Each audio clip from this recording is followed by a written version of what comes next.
Hoje a gente vai falar de uma minissérie que é sobre um caso que muita gente já conhece. Eu já conhecia por alto.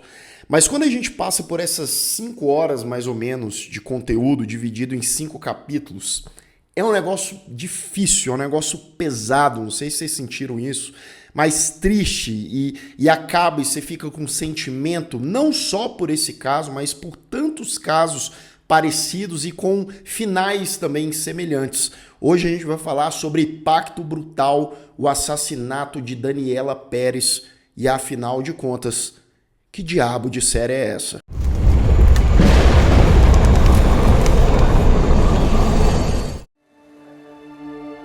A gente teve uma infância muito feliz. Sejam todos muito bem-vindos a mais um Refúgio Cult, meus amigos, hoje para a gente falar sobre essa minissérie que está lá no HBO Max com 5 episódios, Pacto Brutal, o assassinato de Daniela Pérez. Para quem não sabe sobre esse caso, para quem não se lembra, é a filha da Glória Pérez, escritora de novelas da Globo, muito famosa, estava em ascensão ali na sua carreira, tanto a mãe quanto a filha. E essa felicidade, essa alegria, esse futuro promissor foi interrompido brutalmente com o assassinato da Daniela. E se você ainda não me segue lá nas redes sociais, me siga lá para mais novidades sobre cinema, série de TV, sobre o canal também. Seja membro do Refúgio Cult, claro, se você puder e quiser, que ajuda demais o canal. Recebe conteúdo em antecipado e participa de lives exclusivas também. E deixa o seu like que esse é de graça, rápido e ajuda demais também. Esse caso aconteceu no finalzinho de 1992, mais precisamente dia 28 de dezembro. Olha só, logo depois do Natal, perto do Ano Novo, vai fazer 30 anos agora em 2022. Aí eu fico pensando como que foi o final de ano para essa família aí durante esses 30 anos, né? Porque uma data ali, você vê, a gente consegue perceber nesse documentário, né, nessa minissérie, a dor da família. Não vou entregar spoilers para você que não viu nessa parte, daqui a pouquinho a gente entra nos spoilers, mas tem uma frase, né, que uma prima da Daniela fala, né, atualmente ela falou, quando ela foi assassinada, a família toda morreu, né? Hoje as pessoas só sobrevivem, o pessoal da família, da melhor maneira que eles conseguem, mas não é fácil, né? Quando você tem uma pessoa que você é muito próximo, que está ali dentro da sua família e acontece algo dessa forma e como ele ecoou, né, nessa família, porque é o que eles falam, né? Após a morte de Daniela, continuaram matando Daniela incansavelmente. Que essa história fosse contada da forma como ela aconteceu. Bem, vamos lá. Lá em 1992, a Daniela, ela estava como uma das personagens principais da novela das 8, De Corpo e Alma. Novela essa que a sua mãe, Glória Pérez, é roteirista, criadora ali. A Glória Pérez, ela já tinha colaborado em várias outras novelas na Globo e essa era a sua primeira grande novela ali mesmo, né, criativamente falando. Então, Daniela estava em alta, fazendo um baita sucesso lá e cara, você fica pensando, eu não sou noveleiro, né? Eu fico sabendo aí de coisa, o povo Pantanal, né? Tá passando Pantanal e tal, então você ouve, né? Porque é muito popular. E naquela época, início dos anos 90, era mais popular ainda. Os personagens dessas novelas das 8 e tal, era como se fosse da família da galera, né? Enquanto você tem um crime brutal como esse, envolvendo o elenco dessa novela, né? E o espetáculo midiático, ou melhor dizendo, o circo midiático que é feito depois, né? O sensacionalismo das revistas, dos jornais, é um negócio assustador, cara. A série é dirigida pela Tatiana Issa e o Guto Barra, e eu acho o trabalho de direção deles incrível, tá? Desde como a narrativa é montada, a edição, são 5 capítulos, cada capítulo é focado em um determinado elemento crucial para essa narrativa, né? Então, primeiro você tem a noite do crime, aí o segundo capítulo você tem os assassinos focando daquilo, aí depois você tem o julgamento ali mais pro final, etc, etc. E aqui eles pegam várias perspectivas, como por exemplo, da mãe, a Glória Pérez, que digamos é a que mais aparece, obviamente, né? O ponto de vista dela é algo que, beleza, ela já apareceu muito na mídia, já falou muito sobre o caso, ela lutou demais, né? Continua lutando para relembrar as pessoas do que aconteceu, mas também tem amigos da família, tem primos, tem irmãos, tem o marido da Daniela Pérez, que é o Raul Gazola na época, tem outros atores ali, Cláudia Raia, Fábio Assunção, Eric Johnson, além de também ter a perspectiva do pessoal mais de fora, né, de policiais que trabalharam ali no caso, pessoal da justiça, promotores, jornalistas, né, tem gente demais, né, até difícil de vez em quando, tem algumas participações que são bem pequenas, né, outras que são maiores e tal, então é muita gente falando, dando o seu ponto de vista, mas sempre chegando em um lugar comum, sempre chegando nessa coisa de quão bizarro, quão absurdo foi toda essa trama. E não foi simplesmente fácil de resolver, tem coisas que são nebulosas até hoje e que talvez nunca tenha uma resposta, justamente porque os envolvidos nesse crime, os assassinos, eles nunca se arrependeram, digamos assim, nunca foram realmente sinceros com o que aconteceu, nunca pediram um perdão que se fosse digno de acreditar e de você olhar para a pessoa e falar, nossa, parece que essa pessoa mudou, sabe? Ela estava fazendo no desespero, ela não estava fazendo na maldade, estava fazendo no desespero. E aí é muita mentira, muita teoria da conspiração, muita coisa que a mídia revelava e distorcia. Uma coisa, um ponto que eu achei bizarro, né, que também não configura como spoiler, tá? Só um aspecto de como naquela época a mídia, as revistas misturavam os dois personagens, porque a Daniela Pérez foi assassinada pelo Guilherme de Pádua, que era um dos atores da novela de Corpo e Alma. Como eles pegavam esse lance e misturavam, né? Tipo assim, os dois que eram par na novela, olha só que trágico, né? Que isso aconteceu na vida real. E aí criaram conspirações de que os dois eram amantes e que tinham supostas, entre várias aspas, ligações, né? Entre o que eles viviam dentro da tela e o que eles viviam fora da tela. Mas por quê? Para chamar a atenção do público, para o público ficar mais engajado, tudo pela audiência, né? Não param de chegar ao velório da atriz.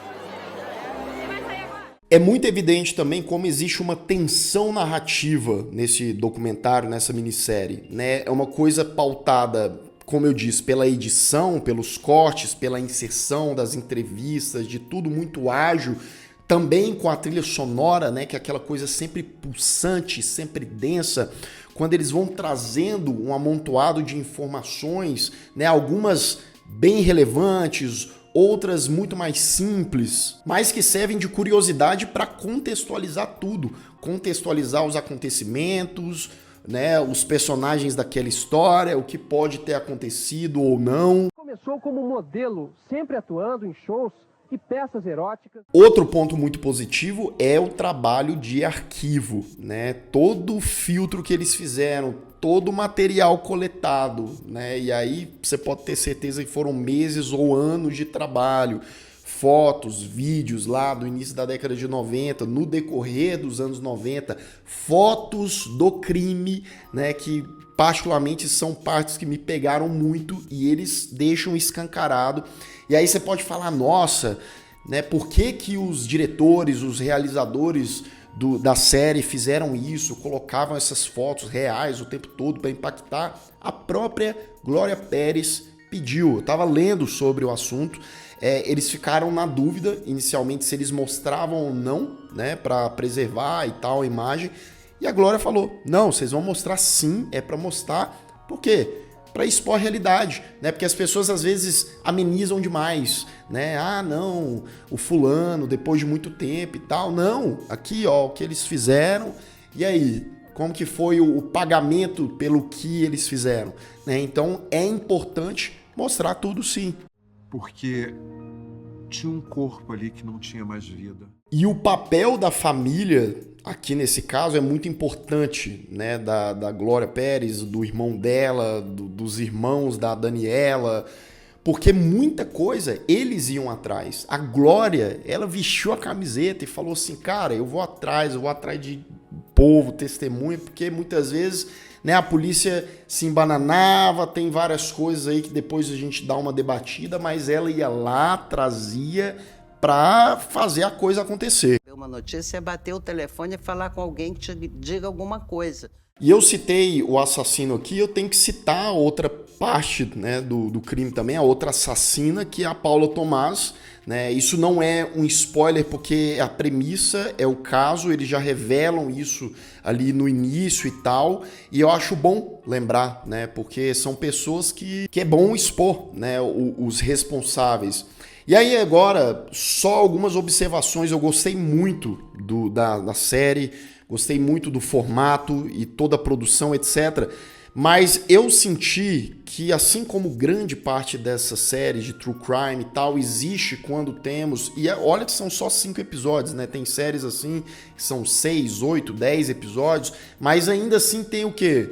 A barriga, tem aquele lance de repetir alguns argumentos. Tudo bem quando repete uma, duas vezes, mas em alguns momentos eu sinto que aqui repetiram um pouco demais, né? A gente vê algumas coisas 4, 5 vezes, então os episódios, cada um ali tem mais ou menos 1 hora, talvez sendo um pouco mais direto em um ponto aqui, outro ali, mas ainda assim existe essa imersão, existe essa aproximação do caso e revelando tanta coisa que com certeza ainda não tinha sido revelada. Eu dou para a minissérie uma nota 8.5. É um caminho aqui que eles escolhem muito interessante, muito intrigante também, para expor esse caso, para adentrar esse caso e mostrar muitas coisas, né? Não só o crime, mas como que ficou a família, a questão da justiça, da falta dela, da impunidade, da maldade dos seres humanos e dos sonhos interrompidos, né? Muita coisa, vários elementos, mas que com certeza vale muito a pena conferir. Grande, mano. E se você ainda não é inscrito aqui no canal, se inscreva aqui embaixo, clique no sininho para receber todas as notificações e deixe o seu like, que ajuda muito o Refúgio Cult. Atenção, aviso de spoiler. A partir de agora, continue por sua conta e risco. Bem, vamos lá, relembrar bem rapidinho mesmo, eu vou fazer um resumo. A gente tem o crime, né? Temos ali inicialmente que eles vão revelando que a Daniela saiu de uma gravação da novela, né? O Guilherme de Pádua estava ali nas redondezas, né? Eles tiraram umas fotos com os fãs, crianças e tal. Algum tempo depois, algumas horas depois, os 2 carros são vistos ali na beira de um matagal, né? E pouco tempo depois, o corpo de Daniela Pérez é encontrado no meio do mato com 18 perfurações, supostamente de uma tesoura, né? E aí começa, né? Não demora muito para eles descobrirem que foi o tal do Guilherme, que a mulher dele, né, casada com ele na época, a Paula Tomás, também estava envolvido. E aí são várias as teorias que são jogadas, várias versões que são criadas, né? Primeiro, que a Daniela e o cara poderiam ter um caso. Segundo, que ela era obcecada por ele, a Daniela. E terceiro, que ele era obcecado por ela, que ele tinha inveja, que ele queria crescer, que ele é um cara narcisista, que ele é um cara psicopata e tal. E resumindo, né, essa terceira versão é a realidade, é o que, né, foi comprovado e tal, porque o cara era maluco. Dá pra você ver quando ele é preso, em algumas entrevistas, felizmente não pegaram, né, esse infeliz para dar depoimento. Ah, Lucas, mas tem que ter a versão do cara, né? Ele tem que participar ali também. Não, a parcela dele já tá lá. Ele falou, já participou de 1 milhão de entrevistas aí nessas 3 décadas, já se mostrou demais, né? Já tá rico, ganhou muito dinheiro. Enfim, não precisa, né? O estrago foi feito, a tragédia foi feita, então a parte que realmente sofreu é que precisa ser ouvida, é que precisa ter esse espaço. Então o documentário ele acerta nisso. Nada compartilha do que aconteceu com você. Naquela época ali, na década de 90, tava tão jogada, você vê, né? A menina atriz global, a mãe dela influente e tal. Ainda assim, a justiça, meu amigo, aliviava pra caramba pro pessoal, né? A Glória tava realmente com medo do cara pegar ali um tempinho de cadeia e sair, né? Então ela corria atrás de testemunhas, tem um pessoal do posto de gasolina que viu o Guilherme agredindo a Daniela, jogando ela no carro, né, e saindo, né? Então isso aí ajudou ali nas investigações, mas porque Glória foi atrás, né? Porque a polícia deu uma bela de uma dormida. Sem contar, cara, que o lance da impunidade pro assassinato, que tipo, galera pegava ali pouquíssimo tempo de cadeia, então ela foi atrás de criar projetos de leis para serem mais rigorosos em relação a isso. Aprovaram um projeto de lei ali que ela foi atrás. E ela se sacramenta num assassinato a dois. E aí tem uns aspectos, cara, na série, né? Tipo, a Paula, ela novinha também, a mulher do Guilherme, tava grávida de 4 meses. Quando aconteceu, pra você ver, né? A mulher grávida. Eles avaliam essa psicopatia dos dois ali, alguns elementos, como por exemplo, né? Tem um certo momento na minissérie que o Guilherme ele já tá preso. Ele não se importa em ser chamado de assassino, muito pelo contrário, ele tá curtindo a fama dele, tá aparecendo um monte de capa de revista, recebendo carta de fã, visitação. O cara tá um astro, ele conseguiu, ele era um cara obcecado, maluco, doente por conta disso, né? E aí, quando surge, né, uma fofoca por fora, ele dançava numa boate gay e que supostamente ele era gay, o cara ele ficou maluco. Ou seja, olha só que ironia, ser chamado de assassino para ele tava ok, tava tudo certo. Agora de gay, isso resume muita coisa, né? Isso aí já entrega muita coisa. Um crime, o povo ou até...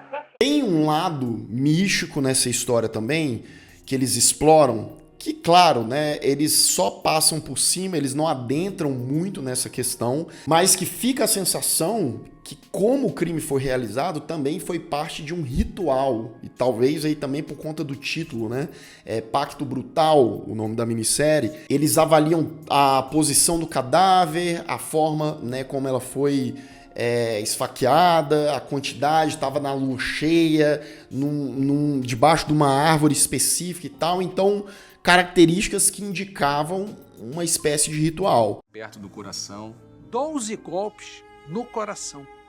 E aí assim, né, fazemos um paralelo. Durante meses, anos depois do assassinato, a família triste, depressiva, correndo atrás, injustiça pra lá, injustiça pra cá.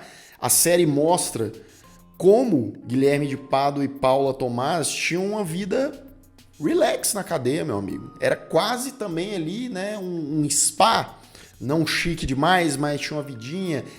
Os pais da Paula tinham dinheiro, então ela tinha uma televisão de 20 polegadas, tinha benefícios ali, né? O Guilherme também com essas visitações, aí visitava fã dele que escrevia carta, pastores que iam lá, né? Ele já começou com esses contatos na época que ele estava preso. O casalzinho de presos, né, acabou ali depois de um tempo, porque a pressão estava grande e eles começaram a se jogar um contra o outro, né? E primeiro ele falava que ela não participou, ela falava que não esteve presente, aí depois ele passa a falar que sim, ela estava presente, que foi ela que deu as tesouradas, né? Então vira uma guerra fria entre os dois ali também. A mulher dele, Paula Tomás, falou durante 2 horas e afirmou que não teve participação no crime. E eu vou te falar, tá? Os dois cometeram um crime e tal, uma coisa brutal. Eles eram jovens e tal, mas a burrice, além também, claro, de todos os aspectos da psicopatia, mas, cara, eles deixaram tanta brecha, tanta coisa, que muita coisa foi até fácil para a polícia, para a justiça identificar, né? A questão é que foi complicado depois, porque era tanta mentira jogada no ventilador, tantos interesses envolvidos, que foi isso que prejudicou a investigação, prejudicou a família, etc. mas os caras não eram nada profissionais, muito pelo contrário, viu? Prova de que, por exemplo, o Guilherme tem vários problemas psicológicos, mas que o cara não é nada esperto também, ou talvez seja esperto demais, talvez eu esteja enganado. Ele escreveu um livro, né, uma autobiografia, estando preso, e que revelou ali aspectos, detalhes que ajudaram na investigação. E aí tem essa coisa, né? Eu acho que mais pro fim do documentário, da série, fica claro a motivação do Guilherme, da Paula também e tal, principalmente, né, arquitetado pelo Guilherme, porque ele era um cara à procura da fama, custe o que custar. Na novela, o personagem dele estava sendo mais deixado um pouco de escanteio, o ego do cara foi destruído, ele queria ter muito mais oportunidades, o futuro e tal, e a maneira dele se vingar e dele, enfim, aí tem o lance lá do ritual também e tal, era ele atingir a Daniela Pérez, que é filha da escritora da novela, a Glória Pérez, né? Então a Glória fala em uma entrevista ali, ela fala, não, aquelas facadas ali foram pra mim, na verdade. Você não tem respiro, você não tem descanso, até ali no túmulo. No último episódio, a gente tem o julgamento, que aí é outro espetáculo, né? Você vê, quando ela foi enterrada, meu amigo, o caos, o tanto de gente, o povo, a bagunça, a gritaria, o julgamento também, os advogados gritando e uma coisa meio sem ordem, aquele tanto de gente. E aí, né, atuações e atuações, né? Guilherme falando que a Paula tava com ciúme, não sei o que foi culpa dela, e o cara dando aquela atuada, né? Inclusive, eu vi umas cenas ali da novela, péssimo ator também, além de tudo, né? A Paula fazendo de inocentezinha, né? Aquela coisa bem menininha e tal, nada violenta. E aí os advogados, a galera ali falando, a gente sabe a sua realidade, né? Tem entrevistas com ela também, que ela não era aquele cordeirinho, não. No fim fica claro, né? Foi tudo premeditado, crime, não teve nada ali, aconteceu por acaso. Não foi uma tesoura, foi um punhal, né? Pela forma como as 18 perfurações, né, aconteceram e tal.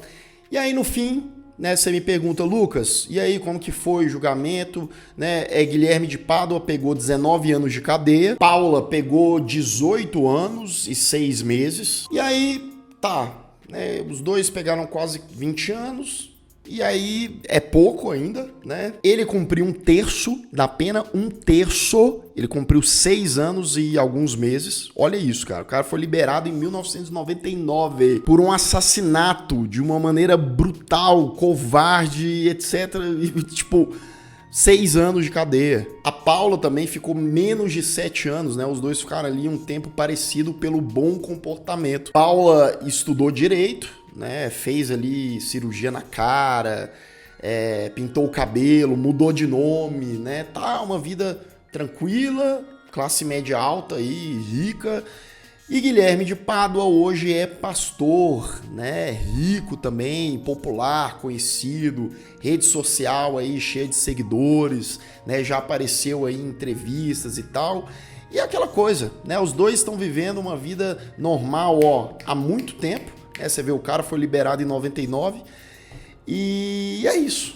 Brasil, impunidade, não importa o quão...